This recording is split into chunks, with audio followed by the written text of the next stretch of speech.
Welcome to Pablo Torre Finds Out. I am Pablo Torre. Today's episode is brought to you by DraftKings. DraftKings, the crown is yours. And today we're going to find out what this sound is. I'm not acting, but thank you. I don't think he's acting. It's just a character. He's just a real life character. Right after this ad. You know what's smart? Enjoying a fresh gourmet meal at home that you didn't have to cook. Meet Factor, your loophole in the laws of mealtime. Chef-crafted meals delivered with a tap, ready in just 2 minutes. You know what's even smarter? Treating yourself without cheating your goals. Factor is dietitian approved, chef prepared, and you plated. Pretty smart, huh? Refresh your routine and eat smart with Factor. Learn more at factormeals.com. You're listening to DraftKings Network.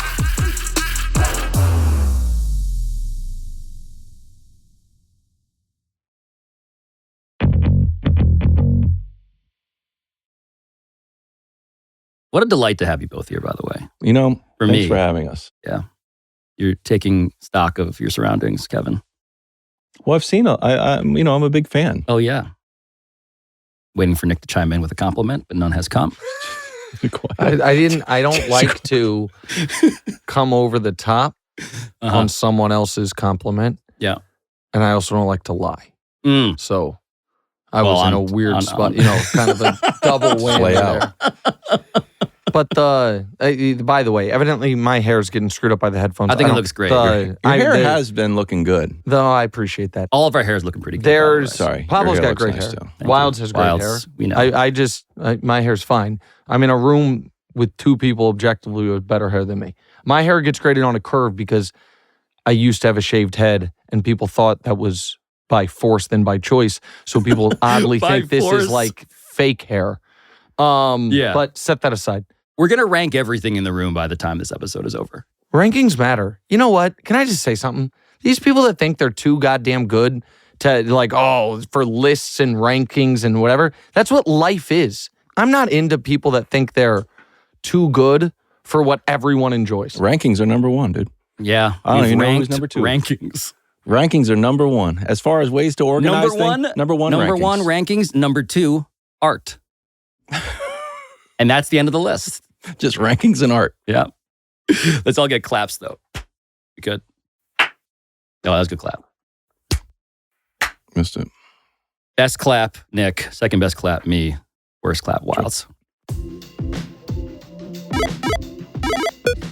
Okay, so you should know that the reason that I've decided to start the new year with Nick Wright and Kevin Wilds here with me in studio is for a very particular reason. Nick and Wilds, in case you did not know, co-host a popular sports television show called First Things First over on FS1, or as they called the show at the start of one episode last year, the show that's going to vanquish Pablo Torre. Oh, come on. Don't put that on the air. Why I'm serious about it. Okay, all right. If you want to do it. We're going to do it together. All right. And shout out to their co-host, by the way, Chris Broussard, who you could hear at the end of that video just then, just immediately washing his hands of all of this.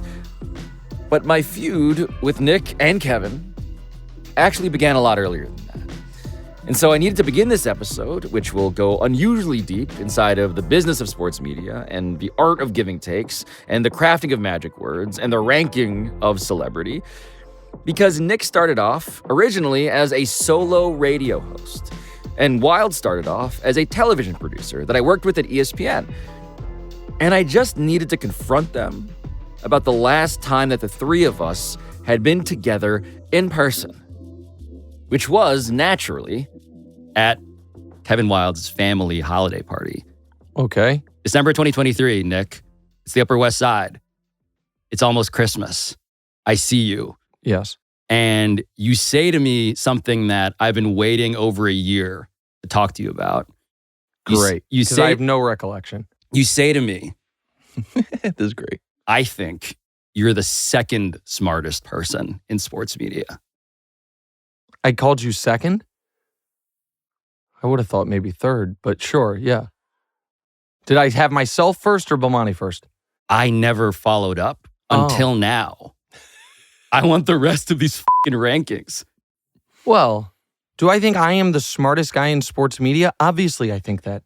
I would And I would think anyone that is in the lane I'm in, if they think there's someone smarter than them, I would lose respect for them. Is the lane you're in breathing person? No. Or what I is don't think the I'm the smartest person specificity? in the world. That's ridiculous. I don't even think I'm one of the... No.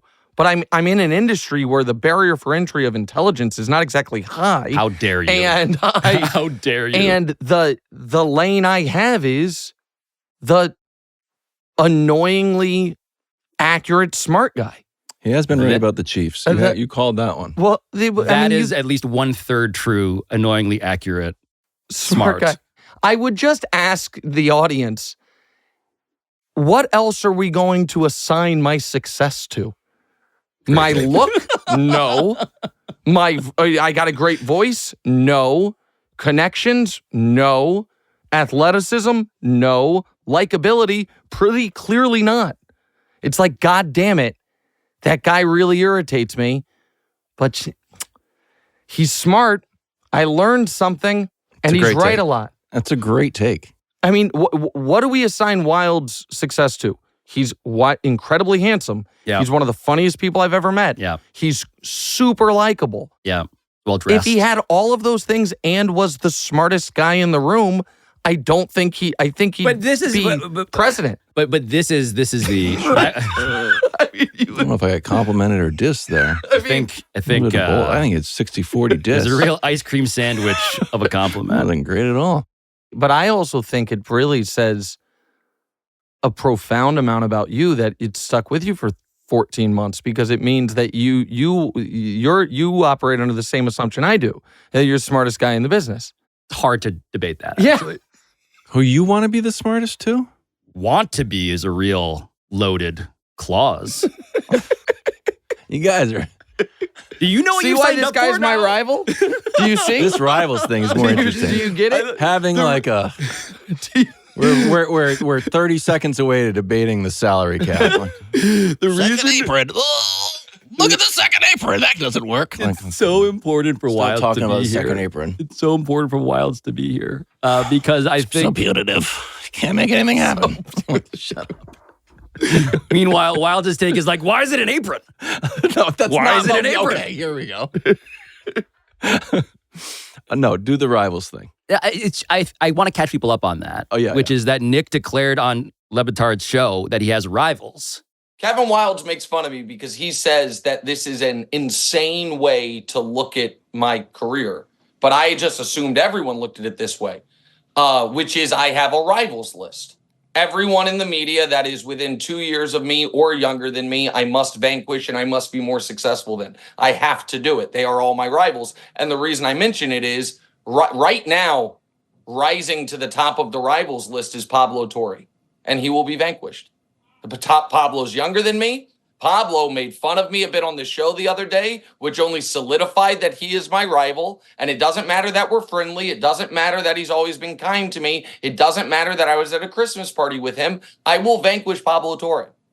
You guys at one point were both like young. I've known Pablo for so long. Like, remember when Pablo was like the young guy at ESPN? Yes, Pablo's young and you were young. Yeah. And now you're 40. Right. But so, I am 39. I mean, that's 40. so That's even worse than 40, honestly. I don't know. That's a good take. I don't think it is unique in any industry to look at the other high achievers that are around your age and measure yourself against them. So everyone that was around my age, even though we're not young anymore, they're all rivals. And then I tried to set up like a beef. It didn't really take off. Yeah, I was. You said some bombs over. You said some swear words. I was like, yeah. I know. I think I went. But I think we were on vacation. I went too was like, hot. why'd you launch the rivalry beef? I hate Nick Wright now.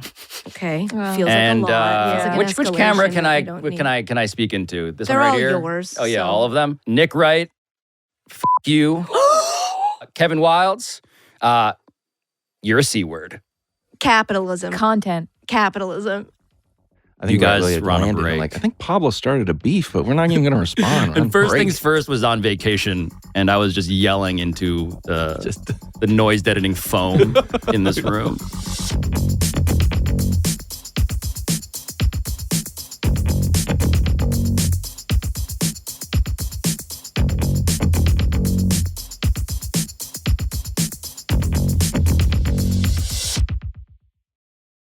This is a message from sponsor Intuit TurboTax. Guys, Taxes was dealing with piles of paperwork and frustrating forms, and then waiting and wondering and worrying if you're going to get any money back. Now Taxes is easily uploading your forms to a TurboTax expert who's matched to your unique tax situation. An expert who's backed by the latest technology, which cross-checks millions of data points for 100% accuracy. While they work on your taxes, you get real-time updates on their progress, and you get the most money back guaranteed, all while you go about your busy day. No stress, no worry, no waiting. Now this is Taxes. Intuit TurboTax. Get an expert now on TurboTax.com. Only available with TurboTax Live, full service, real-time updates only on iOS mobile app. See guarantee details at TurboTax.com/guarantees.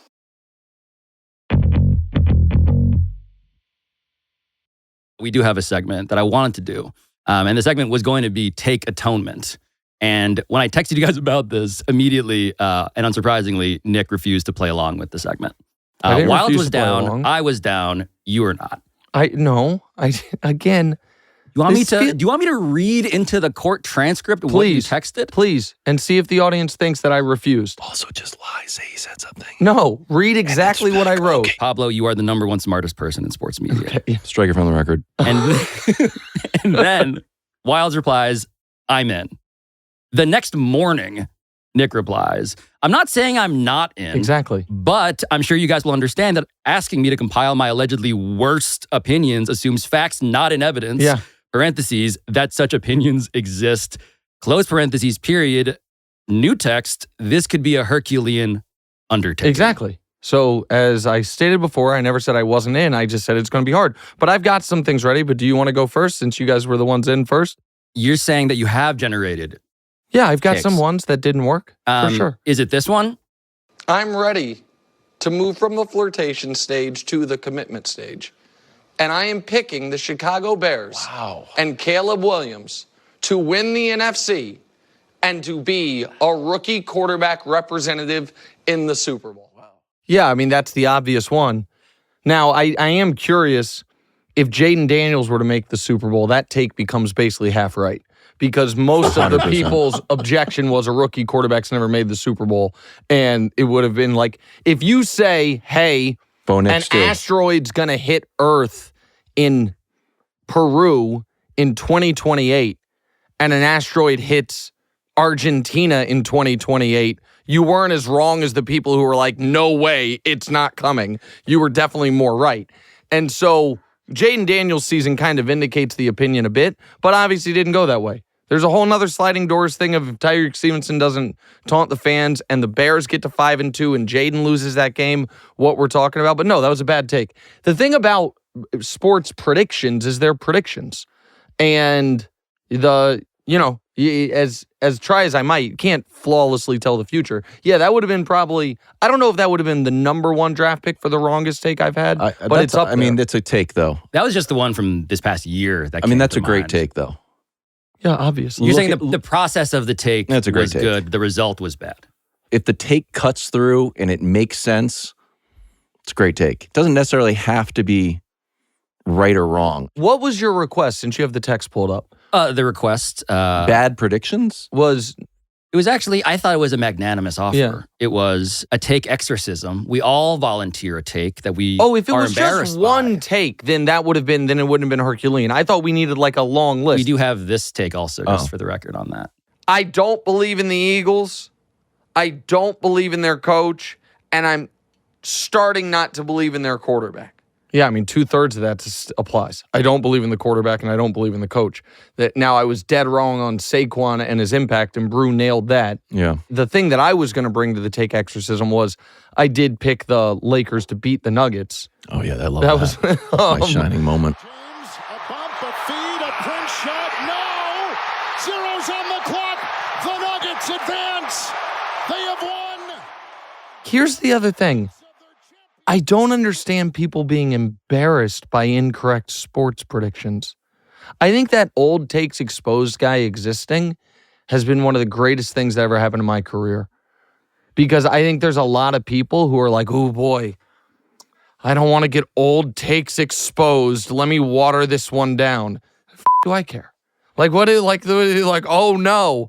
oh no, this loser's going to retweet the thing that I said I like 6 that guy months for the ago. record. But isn't there some amount of tension, though, in being guy who is the most right and being guy who does not feel an ounce of pain when he is wrong? Isn't that in conflict? Can you be both? Because I take so much pride in being correct, I should feel shame when I'm wrong. It's a classic having cake and trying to eat it as well situation. How so? Because you want to be the guy who's right, but also when you're wrong, you say, I don't actually get bothered by being wrong. Well, it's a lot of upside, but almost no downside that you are willing to absorb. I fundamentally disagree. It is the life of in a different genre, professional gambler. I knew it. Which is, I am going to, in a theoretical world, be the world's greatest sports bettor. And I'm going to make millions of dollars a year betting sports.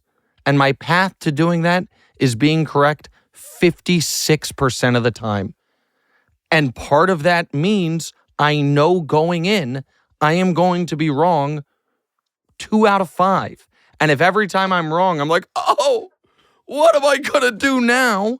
Then that is, you are the ultimate trust the process guy. Yeah. You are the ultimate. This is unfortunately true. And so, no, I don't go into every football season saying, well, we're going to be perfect. I go into every football season saying, I'm going to be better than all my rivals.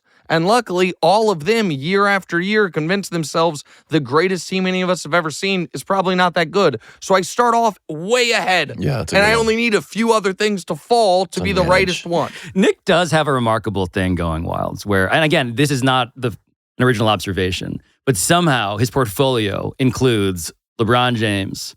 I said this a few months ago, and I believe it 100% to be true. He'll never be bad. And Patrick Mahomes. You know why teams do weird shit when they're playing the Chiefs? Because staring across the sideline and seeing Patrick Mahomes and Andy Reid terrifies them. And he has marked himself as an underdog somehow, despite those being the 2 items at the top of his list. Can I be prying and rude on the subject of Nick's relationship with Patrick Mahomes and LeBron James? Sure. The idea that LeBron or Patrick Mahomes would be in the midst of some take storm and they would see yours and be like, thank you for saying that. I think they appreciate it.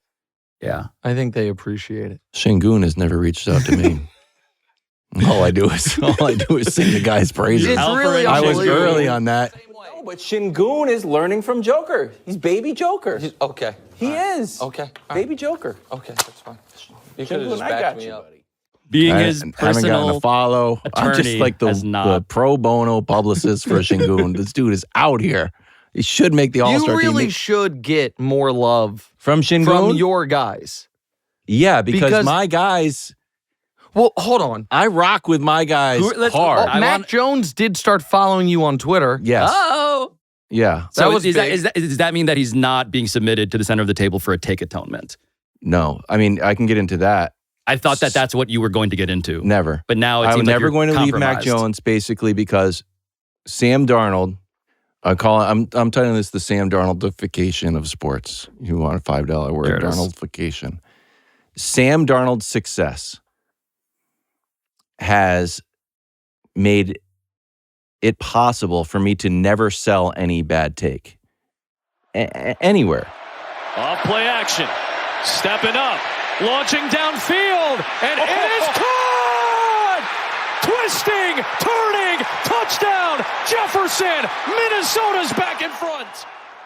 Like Sam Darnold was given up on by the Jets, the Panthers, and then when he got to the 49ers, what was it, Shanahan? It was like, he reminds me, like, why can't Sam Darnold be good? Steve Young got good at 30. And we're like, whoa, that's a compliment. That kind of hit my radar. Like, time to get into the Sam Darnold take business.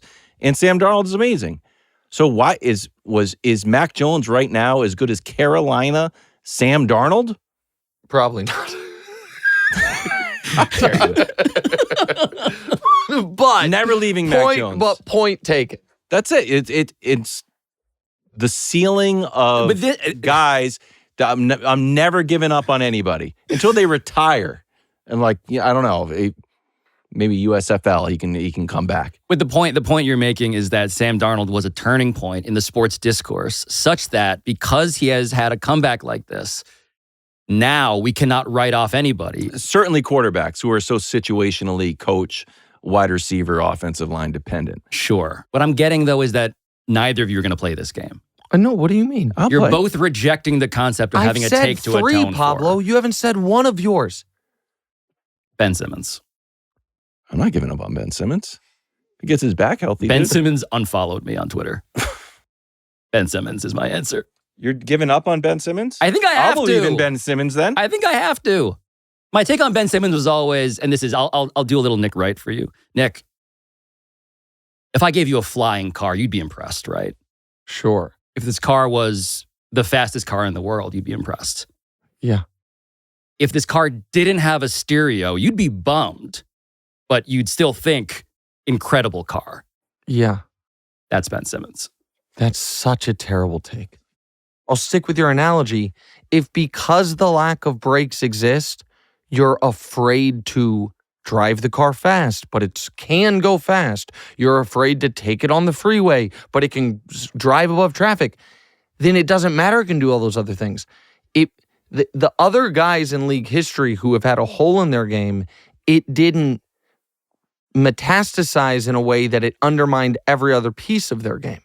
And that's what happened to this kid. And I don't know the full psychology of it, but we've known it for 5 years. I don't like that Nick has workshopped my take into a better take. Although I think my analogy is still good. Is Ben Simmons #1 fan and supporter available real estate? Yes. You want it? I mean, if it's available. What we have found out today is that Kevin Wildes can become the #1 Ben Simmons guy? The #1 Ben Simmons guy. Yeah, I'll do that. Pablo wants you to atone for a take. I have atoned for the record. I don't know I'm not playing along. What take am I atoning for? I atoned for the Saquon not working with the Eagles, the Bears making the Super Bowl, Derrick Henry not making a difference for the Ravens. I'll throw in, and the Lakers beating the Nuggets. Yeah. In last year's playoffs. So there's 4. You know what? I don't think I might need to atone for anything. How about no one's beating the Nuggets in a 7-game series, and they literally won 7-game series. That was where and then blew a 20-point lead at home. That wasn't great. How do I remain so confident? I'm always reminding myself, bang, no one's beating Denver in a 7-game series. I'm going to say it 100 times. I'm always reminding myself. I'm not atoning for that, though. You can do a non-sports take atonement. I didn't specify. You can do any.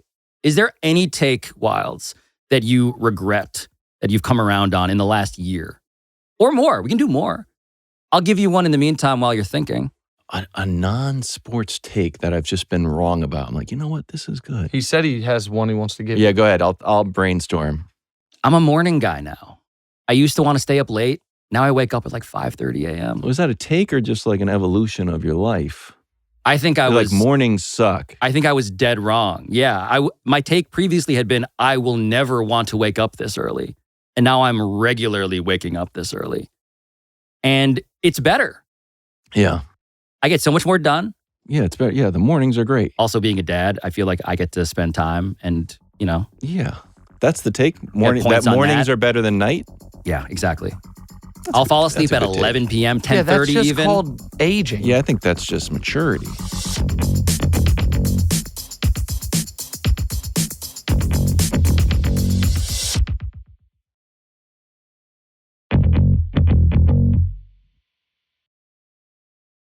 This also brings us to the vocabulary portion. So what is this portion?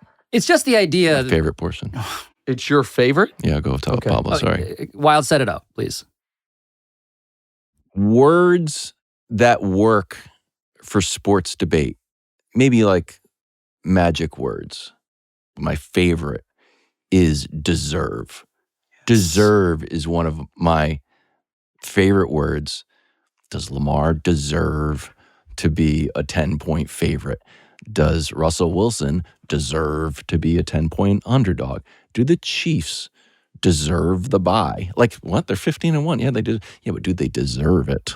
It's just so good. So I was trying to. So, right. It's weighted with morality. Even. Oh, it's just fantastic. Do they cosmically, merit this thing that has? So do you know the other ones that we use on the show? Reaction. No. What do you mean? Nick's so bad at this game. He's so bad at this. Why would I be good at this? I don't even understand the game. The correct answer was disrespected. Okay. Is Sean Payton being disrespected? Okay, I get it. Those are. I think another one. Should the Lions be afraid? Oh yeah, that's good. Of anyone in the NFC? Yeah. And we do another version of that, which is how scary are I don't know Bengals, that one. Yeah. Are the Bengals the scariest? Scariest. Scary is good too. Because it's very like, you get immediate reaction. I'm not going to be scared of that. But the subtext in the best vocabulary words in this way are always the words that imply some level of disrespect. Yes. Deserve, disrespect, fear. Unfair we use a lot. Unfair, that blank. Unfair, is this unfair? But it's all based on disrespect. Justice, a cosmic sense of justice. Well, yeah, it's to get Wilds wants more emotion and less analytical responses.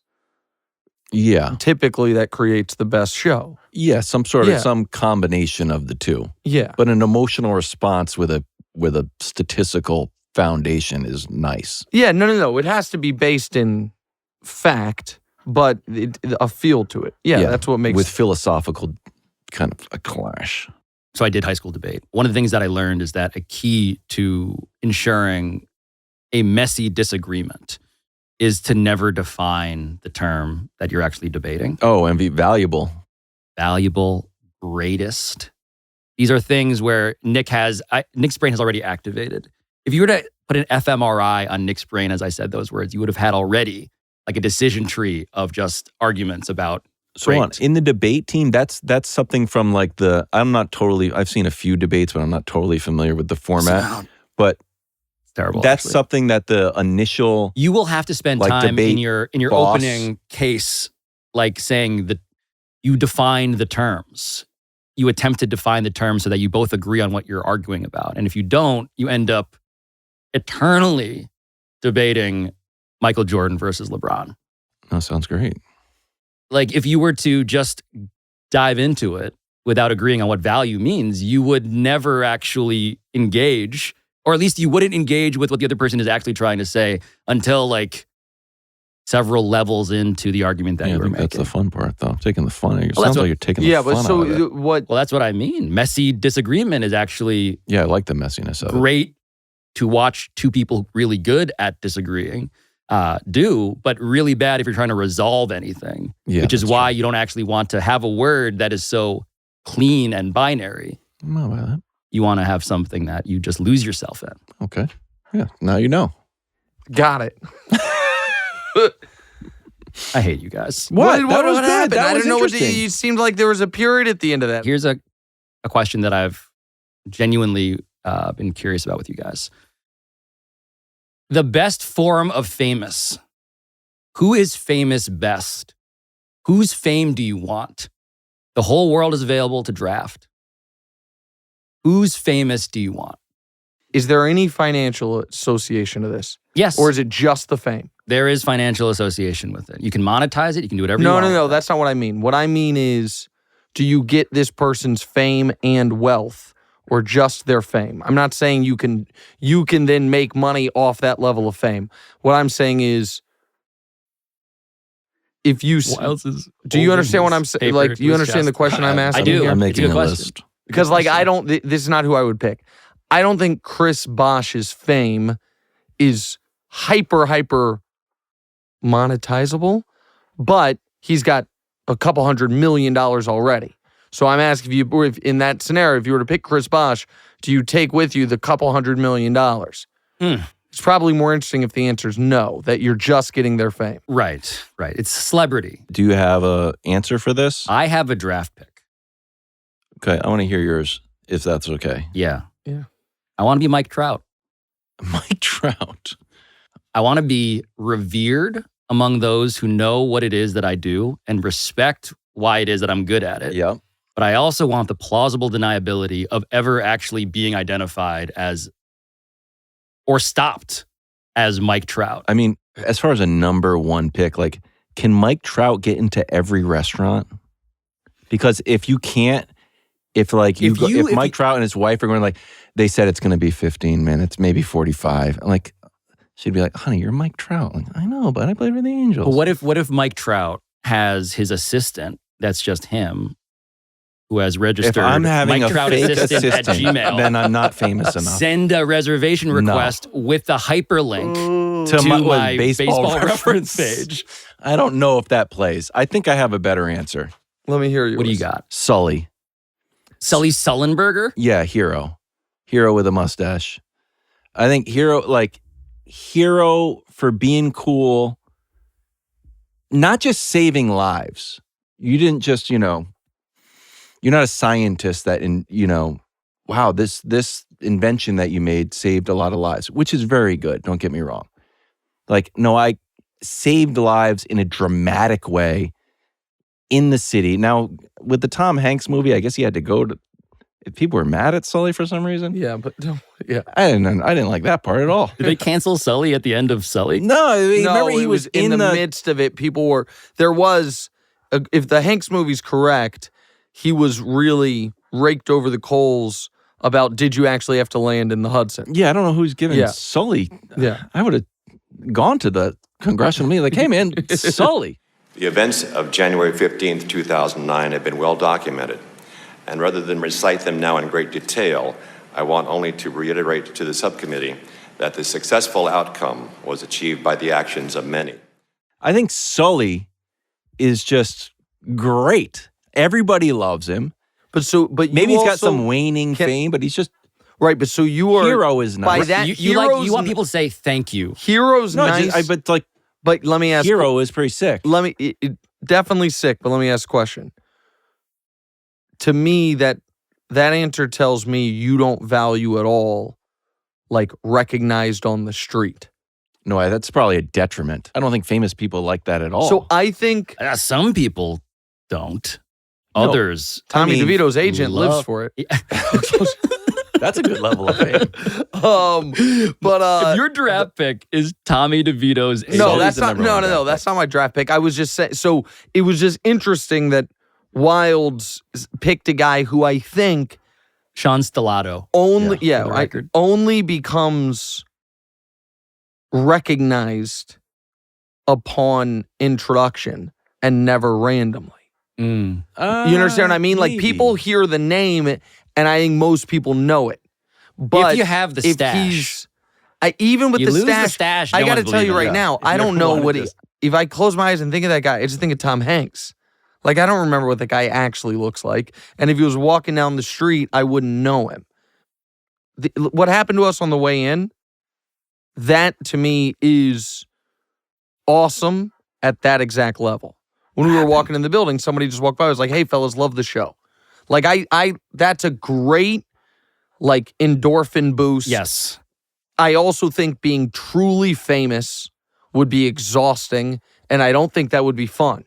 No, but if the guy was like, hey, Wilds, and say, yeah. He's like, you're amazing for landing a plane and saving all those lives. No, I agree. Thank you.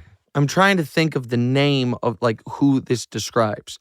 Because my answer would be someone who, if they want to be recognized, is wildly famous and, like you said, can get in anywhere, no wait, but also with sunglasses and a baseball cap on. That's Mike Trout. That's the Mike Trout. That's why I drafted Mike Trout, Nick. But you're saying that Mike Trout can't just get in. Wait, hold on. Are you describing like a DJ? Like, I'm Avicii. No, and I don't. People are like, oh my no. God. I'll be honest. I'm lying here. I'm lying. Whatever level of fame I have, I enjoy, and I would like more. So this, I don't want to be anonymous. I don't think, I think it would bum me out. It would bum you out to be anonymous? Yeah, because I appreciate Nick's honesty. So here's why. I unfortunately relate to this. But I've never and you're going to laugh at me, but just follow me here. My entire adult life, I've had tiny, slightly increasing fame. How about like Kansas City radio? Yeah. Right. So Kansas City, right. And so at 23, once a week, someone will be like, yo, love the show. And it's just slightly, so not only has it never been weird for me because it's like watching your kid get taller. Like you don't actually recognize it because you see them every day. You know what I mean? Like it's just been, but also I have no recollection of it not being there. So I think Wildes had a whole successful career without any real fame associated with it. And now in the last 5 years has gotten increasing levels of fame. So Wildes has a standard to like, oh yeah, everything, like I was an adult with a wife and kids and none of this. Yeah, you're like a child star, basically. No, that's not what that's why I said you're going to make fun of me. But to Nick's point, you, Kevin, were a producer. Yeah. You were like having secret meetings with Kobe Bryant once upon a time. Secret, but... You know, but that's what you were doing. You were like producing like shows for the most famous and inconveniently famous people. Yeah. And Nick and I have been clawing up celebrity mountain, digging my fingernails into a tree trunk of celebrity. Yeah. So I think my answer is like Daniel Day-Lewis. I drink your milkshake. I drink it up. Because I don't all think that dude tries to do is hide. Well, but he's different than me. It's such a perfect answer. But I Nick. think that I think that Daniel Day-Lewis, if he wants to just go out and go to Walgreens, is able to do it. But I also think it's like, shit, man, I want to be Daniel Day-Lewis tonight. He obviously can be. That seems awesome. I guess so. You know, like the chameleon. Yeah. So like because I initially, someone like Mark Wahlberg, that seems exhausting. Like he just has to be Mark Wahlberg at all times. Yeah. And everywhere he goes, like anyone that feels like I have to, you know what? I have to have security. That seems exhausting. Right. Mark Wahlberg walks around thinking that he could do a better job of saving people on an airplane than Sully. He did do an airplane movie. He also believed he could stop 9/11. I have another one. Yeah. Again, it's even more anonymous. I wrote Winston Wolfe famous. Oh. As in the fictional character. The fictional character Winston Wolfe, where for some reason he's in a tuxedo, so he must be he's rolling in these interesting circles.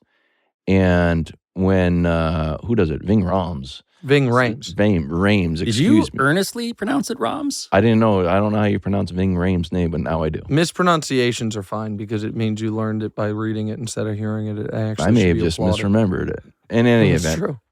And then Samuel L. Jackson, like they're very excited to see him. Yeah. It seems like he's got a nice car. He has connections at the dumpster. You're Jimmy, right? This is your house? Sure is. I'm Winston Wolfe. I solve problems.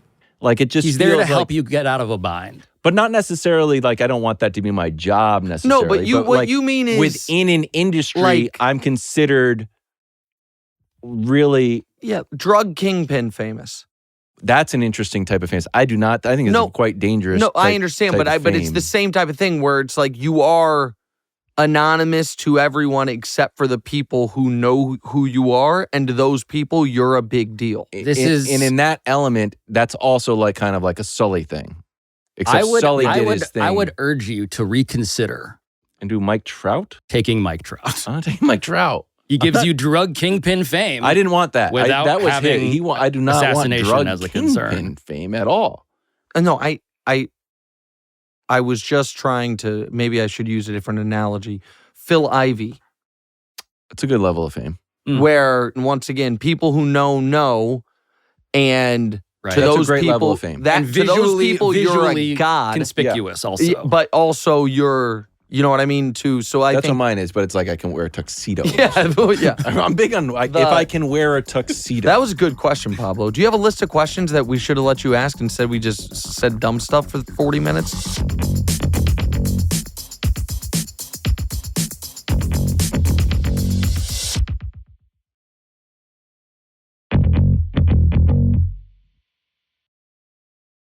We've reached the end of the show.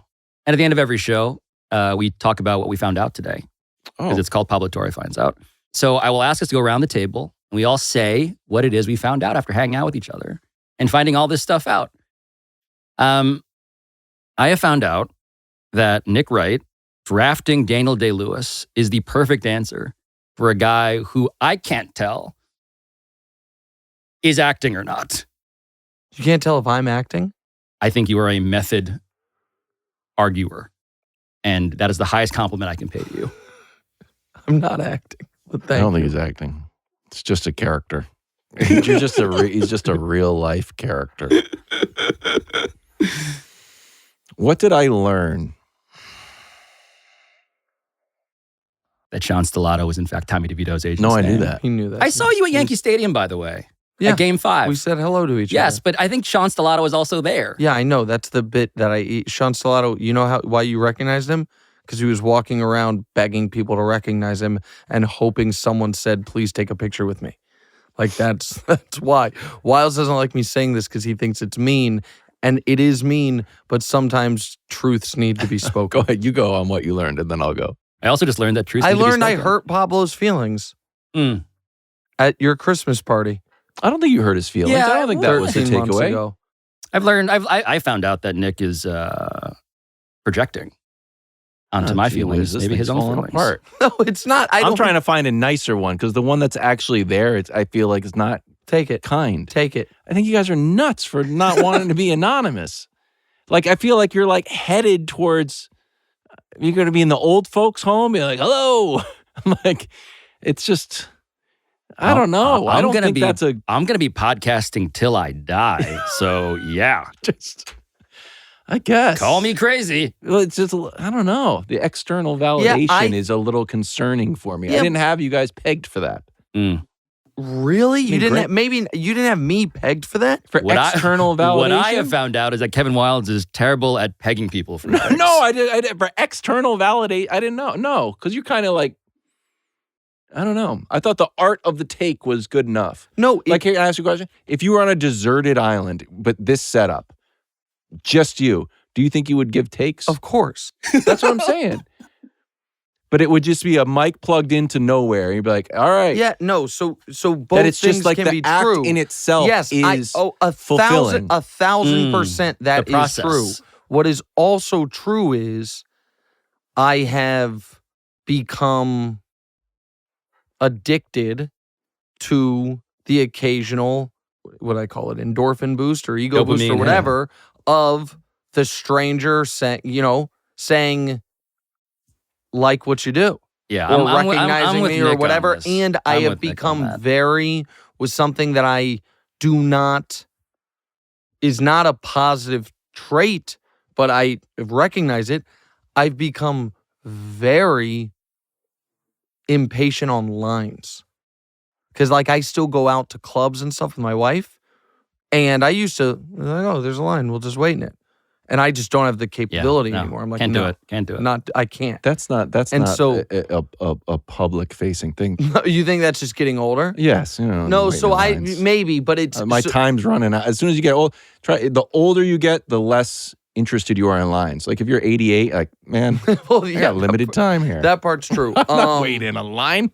Yes, but it's also why I don't think human beings are wired for fame.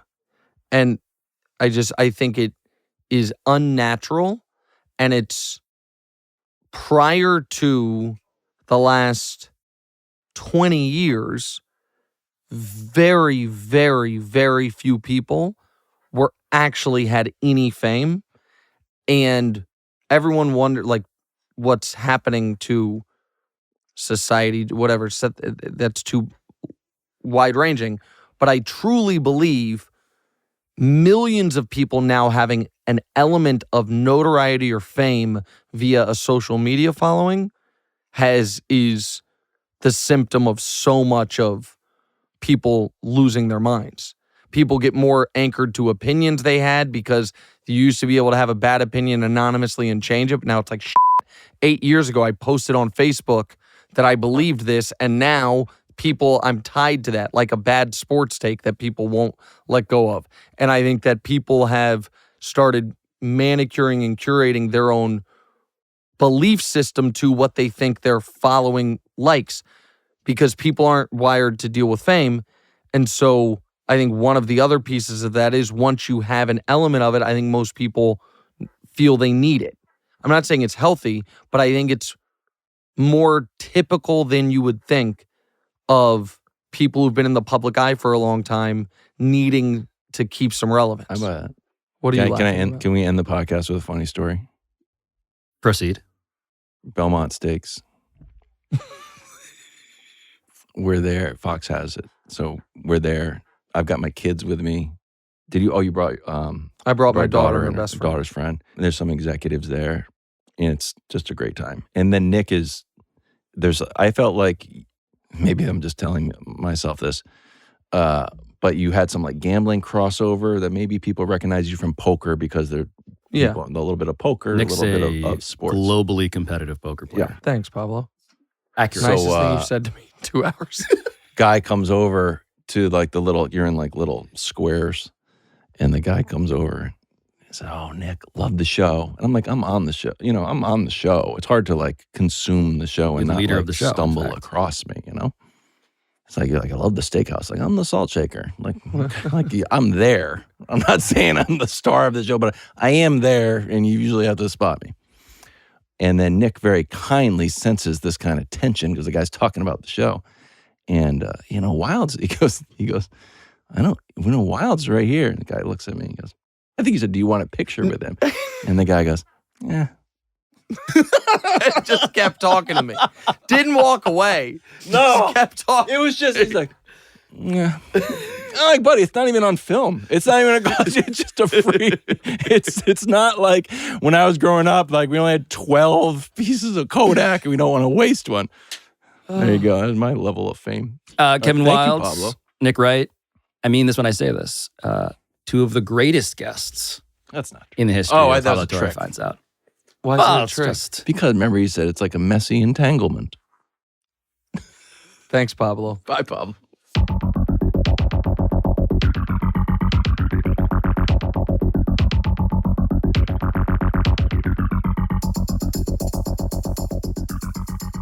Pablo Torre Finds Out is produced by Walter Avaroma, Ryan Cortez, Sam Daywig, Juan Galindo, Patrick Kim, Neely Lohman, Rob McRae, Rachel Miller-Howard, Carl Scott, Matt Sullivan, Claire Taylor, Chris Tuminello, and Juliet Warren.